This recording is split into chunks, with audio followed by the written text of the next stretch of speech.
चंद्रपूर महापालिकेच्या निवडणुकीसाठी भाजपच्या प्रचाराचा नारळ आज फुटणार आहे। मुख्यमंत्री देवेंद्र फडणवीस यांचा आज शहरामध्ये रोड शो आहे आणि गेल्या महिन्याभरात भाजपमध्ये नाराजी नाट्य वादाच्या पार्श्वभूमीवर महापालिकेवर भाजपचा झेंडा फडकवण्यासाठी सर्व गट एकत्र येतील का याकडे सर्वांचंच लक्ष लागलेलं आहे।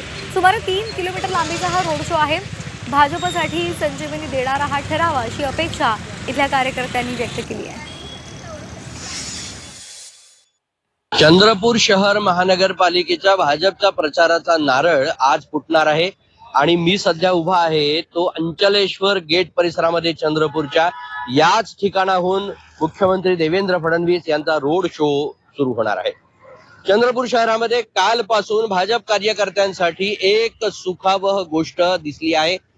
दीर्घ कालावधीनंतर चंद्रपूरच्या तीनही दिग्गज नेत्यांचे फोटो एकत्र आणि ते मोठ्या स्वरूपामध्ये एकमेकांच्या बॅनरवर दिसायला सुरुवात झाली आहे आणि याचीच गेली अनेक दिवस चंद्रपूरच्या भाजप कार्यकर्त्यांना अपेक्षा होती। चंद्रपुरात एकत्र निवडणूक लढवली जात आहे भाजप महायुतीकडून। याआधी एकटं लढल्यानंतर भाजपला 66 पैकी 36 जागा जिंकता आल्या होत्या। चंद्रपूरच्या देवी महाकालीचं दर्शन घेऊन तिचा आशीर्वाद घेऊन देवेंद्र फडणवीस मुख्यमंत्री आज चंद्रपूरच्या 3 किलोमीटर लांबीच्या रोड शोचा प्रारंभ करणार आहेत।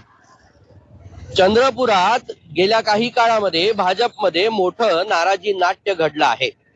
त्यात काही पदमुक्तीचेही आदेश जारी झाले आहेत आणि अशा पार्श्वभूमीवर महायुती सकट लढली जाणारी ही लढाई भाजप कशी काय जिंकते, देवेंद्र फडणवीस यांचा हा रोड शो भाजपसाठी संजीवनी ठरतो का, याकडे कार्यकर्त्यांसह राजकीय निरीक्षकांचं लक्ष लागलं आहे।